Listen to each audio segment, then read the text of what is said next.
The first thing she noticed was the quiet. Not the kind you expect at 3 a.m. after a party, not sleepy silence. No, it was a different kind. The air had that eerie stillness, like something had left the room permanently and the walls knew it. She came in through the side door, heels in hand, jacket half off, mumbling to herself about how Brielle always overpours. Her laugh was still caught in her throat when she saw the TV screen, dark. The lamp I usually turned off before bed was still glowing in the corner. My slippers were gone from beside the couch. The air smelled untouched. Then her eyes caught it, the suitcase. It wasn't hers, and it wasn't in the closet. One suitcase was missing, mine, and there, right on the TV stand, exactly where she usually left her coffee cup in the mornings, was a folded piece of paper. Plain, no envelope, no name. But she knew. I left it there for her. On purpose. She froze. I know this because I watched the camera feed from my car. Yeah, that's right. I watched her come home. I watched her smile fade. I watched her pick up the note. The same note I wrote while she was out, laughing too loudly with Emmett, who somehow managed to be at every girl's night for the last 2 months. The same Emmett she swore I was crazy to worry about. The one she said was dating someone else. Yeah, that one. I watched her lips move as she read my words. She read them 3 times, like she couldn't believe someone like me, a guy she used to ignore mid-sentence, could find the spine to walk away without even slamming a door. And no, I didn't yell. I didn't flip the table or scream or call her a name. I just left the note. I left my ring on top of it, too, because I knew she'd look for it. And once I saw her sit down on the couch, holding the note in both hands like it was shaking, I turned off the feed. I didn't need to see her reaction after that, because the truth was already out, and I was already gone. I didn't expect her to call. Not that fast. I thought she'd sit in it longer, try to rationalize it, maybe pretend it wasn't real. But nope.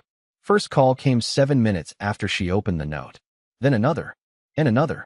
18 in total, stacked like little bombs on my lock screen, lighting up my burner phone from the inside of my glove compartment. I didn't answer.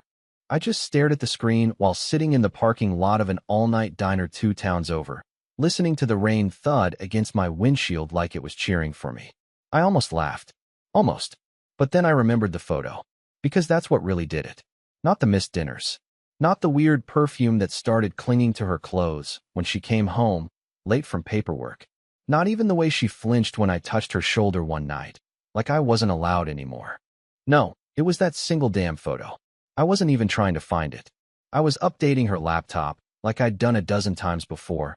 She always called me her tech guy, which I guess was her way of making me feel useful. She handed it over before the party that night, said it was running slow. I told her I'd run a cleanup while she was out. She smiled like she meant it. But when I went to transfer a backup of her files, purely out of habit, because I'm not some snoop, I opened a folder that shouldn't have existed. It was called Work Event Private. It wasn't private, and it definitely wasn't work. First picture? Her and Emmett in the back of a limo, his hand on her leg. Her laughing like a stranger. Second picture? A mirror selfie in a hotel room. Her dress half unzipped, champagne bottle on the nightstand, and the kind of smile she stopped giving me 2 years ago. The third one. I didn't even open it. I just sat there, jaw locked, heart doing that slow, tight clench where you swear it's skipping beats. I stared at the file name. We deserved this. JPG. No date. No context. Just that. So I closed the laptop, packed my bag, left the photos on a flash drive in her drawer, where she'd eventually find it, and wrote the note. Simple. Quiet. Devastating in its own way. Now, sitting there in the car, the phone buzzing like a dying animal, I wondered if she had found the drive yet. If she was still calling me under the illusion that I didn't know. Maybe she thought the note was about something else. Burnout. Maybe. Or maybe she'd finally figured out that I wasn't blind. That I'd just been holding out hope way longer than any sane person should. Then she texted. Just one line. Please come home so I can explain. Explain what exactly? That my suspicions were right. That every time she turned over in bed and muttered another man's name under her breath, it wasn't just a dream? That I hadn't been crazy when I asked why her friend called her at midnight while she was in the shower? I didn't reply. Instead, I started the engine and drove deeper into nowhere. I didn't have a destination yet. I didn't even know where I'd sleep next. But I knew one thing for sure. The second she read the final line of that note, the illusion she'd been living in shattered. Because the note didn't just say I was leaving. It ended with, "Ask Emmett if his wife enjoyed the pictures too." And that was only the beginning. I didn't sleep. Not because I couldn't. I was exhausted. But because my head wouldn't stop buzzing with the sound of her voice in my imagination. The fake softness she used when she knew she was caught. That same trembling tone she used when I found the receipt for the hotel room 3 weeks ago, and she gaslit me into thinking it was for a nurse conference. That voice haunted me more than the images. Because I used to believe it. I wanted to believe it. At 6:03 a.m., she called again. But this time, I didn't send it to voicemail. I let it ring. I stared at it long enough to watch the screen go black. And then, instead of throwing the phone into the nearest dumpster like I'd fantasized about all night, I made one call. Just one. To a number I never thought I'd use. Her name was Jill. Emmett's wife. Yeah, he had a wife too. See, that's the part Lacey never thought I'd figure out. She was so caught up in her little fantasy that she forgot I still knew how to dig when I needed to. And I dug hard. Reverse image searches. Facebook friends. LinkedIn. It was all there. Wedding photos, anniversary posts, and one very active PDA account. Jill, it turned out, was not only real, she was reachable. I didn't send her the photos directly. I'm not a monster. I sent a message. One sentence. "You might want to ask your husband why he's in a hotel room with mine." Her reply came 23 minutes later. "Call me." I did. And the voice on the other end wasn't what I expected.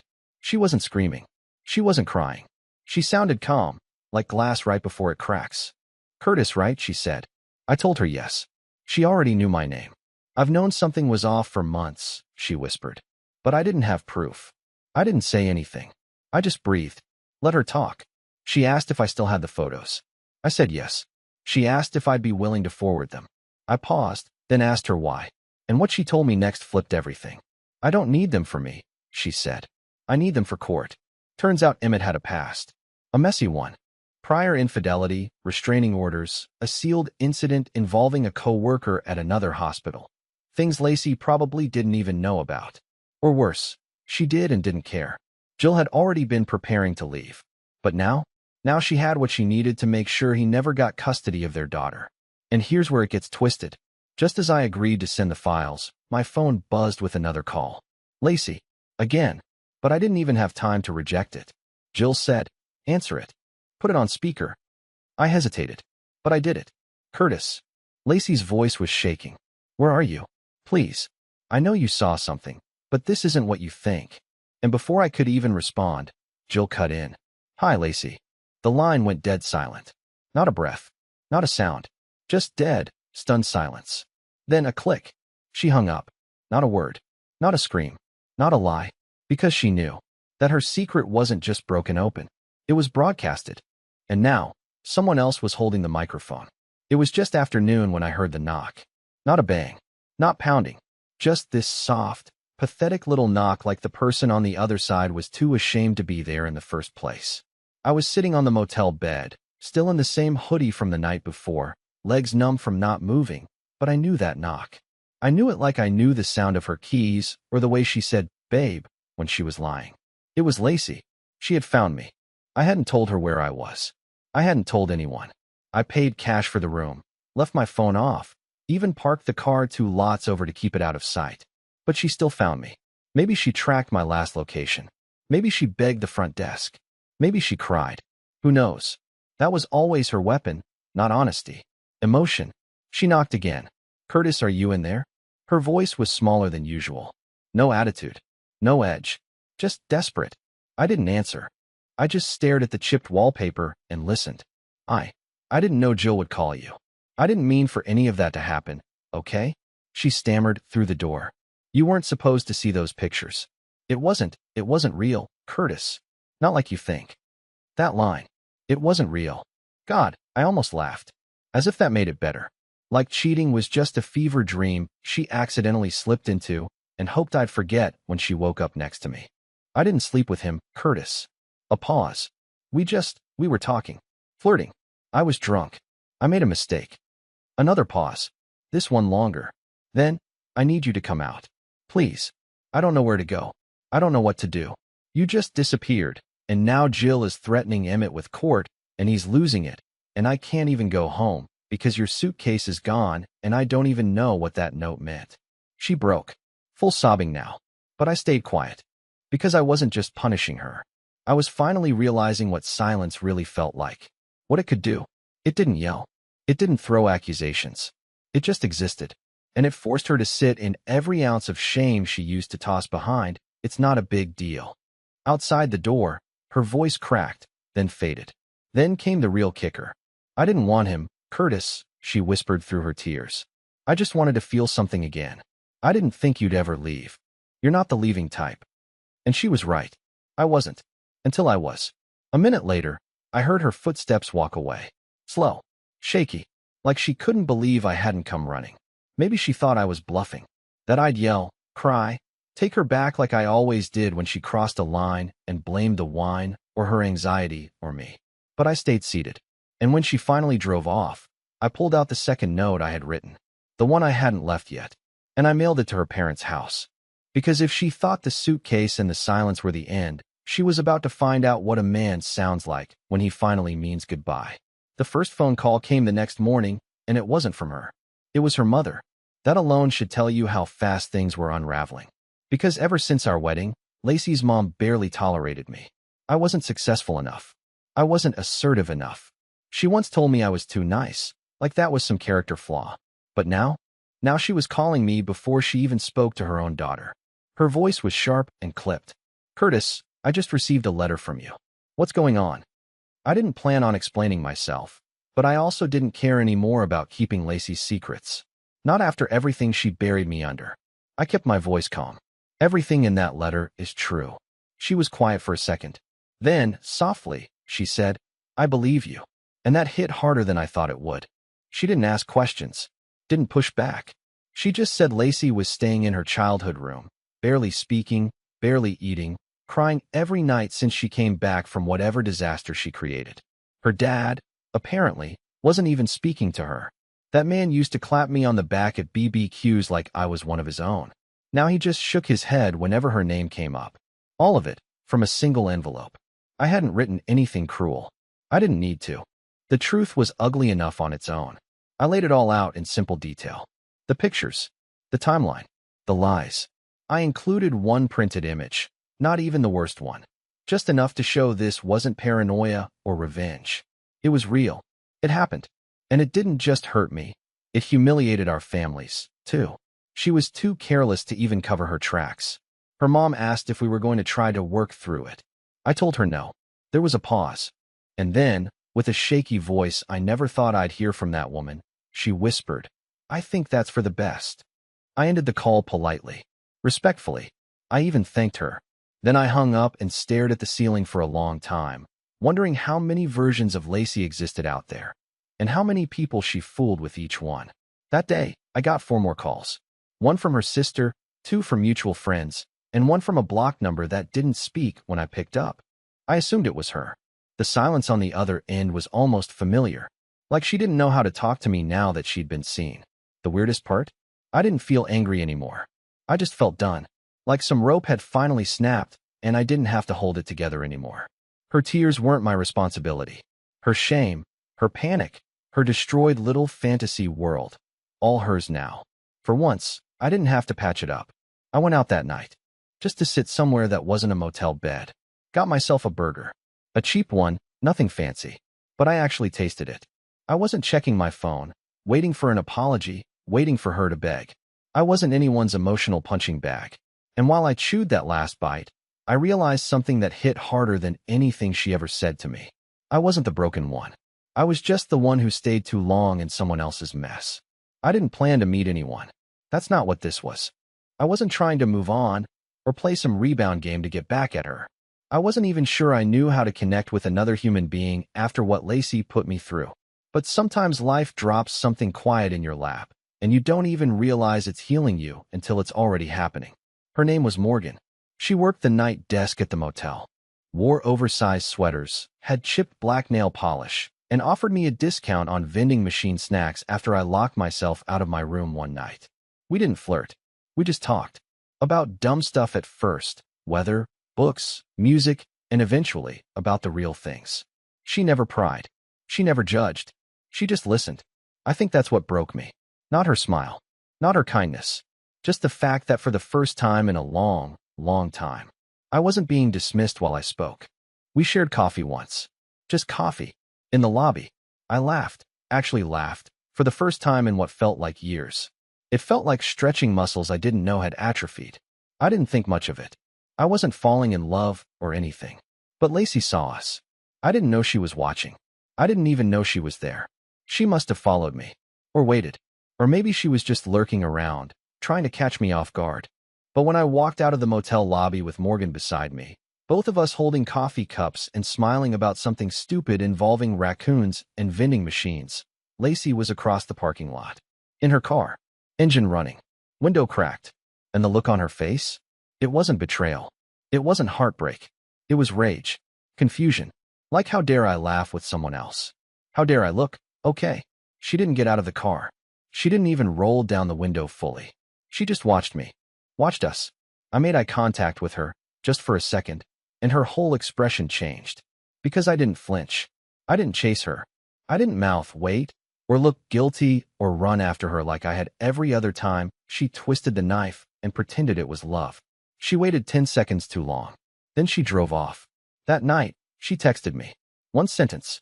Was she worth throwing away everything we built? I stared at the screen for a long time. And you know what I realized? She still thought this was about her. She still believed she was the center of everything. That her mistakes could be reset if she just pulled the right emotional strings. That my recovery, even something as small as laughter, was somehow a betrayal to her. So I didn't answer. Because there was nothing left to explain. And deep down, I think she finally understood that. Because that was the last time she tried to reach out with a question. After that, she came with demands. 3 days of silence. Then came the storm. I should have expected it, but I didn't. I'd been lulled into a strange peace, a rhythm. Morning coffee in the motel lobby, brief conversations with Morgan, late-night drives to nowhere with music I hadn't listened to in years. My heart wasn't fixed, not even close, but it had stopped bleeding. And that was enough for me. So when the knock came this time, it wasn't soft. It was violent. Thump, thump, thump. Room 109 shook like it owed someone money. I froze mid-step, toothbrush in hand, thinking maybe someone had the wrong room. Until I heard her voice. Curtis, open the damn door. My chest tightened, not in fear, in weariness. I was tired of this. Tired of the noise, the begging, the blame shifting, the way she made her mess feel like my fault. Curtis, I know you're in there. I saw your car. I didn't move. I didn't even look through the peephole. I just listened. You think you're punishing me? You think walking away makes you stronger? It makes you cowardly. She snapped, voice rising like a tantrum in progress. After everything we went through, this is how you treat me? I made a mistake, yes, but we were broken before that. And there it was. The classic spin. If she couldn't win with guilt, she'd try rewriting history. But then something unexpected happened.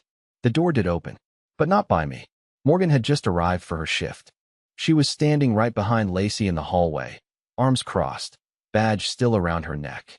She saw me peek through the gap in the curtain and gave me the smallest nod. Like, don't worry. I've got this. Ma'am, Morgan said, firm but calm. You need to leave. Lacey spun around. Excuse me. You're not a guest here. You're disturbing others. This is your only warning. I don't think anyone had ever said no to Lacey like that before. Not like that. Not without emotion. Not without fear. Just direct refusal. She tried to recover. He's my husband. We're married. This is between us. Morgan didn't flinch. Then take it to a lawyer. But not here. Lacey turned back toward my door, still expecting me to say something. Anything. But I didn't. I just stood inside, heart calm for the first time in days, letting someone else hold the boundary I should have set years ago. After another second of silence, I heard her voice crack. You don't even care anymore, do you? She choked out. After everything, you're just done? I still didn't speak. Morgan did. He's not yours to talk to anymore. That was it. Lacey didn't scream. She didn't cry. She just turned and walked away, heels echoing down the concrete like little regrets she didn't know what to do with. I didn't watch her leave. I didn't need to, because the door stayed closed. And for the first time in our entire relationship, I didn't feel like I owed her anything for doing that. I thought closure would come like a hammer, something loud, heavy, undeniable.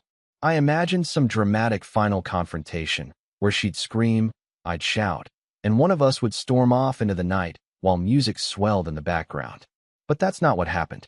Closure came quietly. It came 2 weeks later, when I moved out of the motel and into a tiny apartment with a crooked mailbox and creaky floors, but a kitchen that smelled like fresh paint and possibility. It came when I stopped checking my phone every morning. It came when I packed away the wedding photos without crying. It came when I realized I didn't need answers from her anymore. I didn't need apologies. I didn't even want them. Because I wasn't trying to win anything. I was finally just living. Lacey didn't reach out again. Maybe she finally understood. Maybe someone in her life, her parents, her sister, Jill, got through to her. Or maybe she was still trying to figure out how to spin the story in a way that made her the victim. But by then, it didn't matter. She was someone I used to love, sure. But she was also someone who had burned down the house we built and expected me to stay and sweep the ashes. No more. I started rebuilding. Slowly. Quietly. I went back to work. I told my boss I'd had a family emergency. Technically not a lie. I started cooking again, even though I was terrible at it. I signed up for a terrible gym membership I'll probably cancel. And on Sundays, I took long drives with no destination, just because it felt good to be nowhere.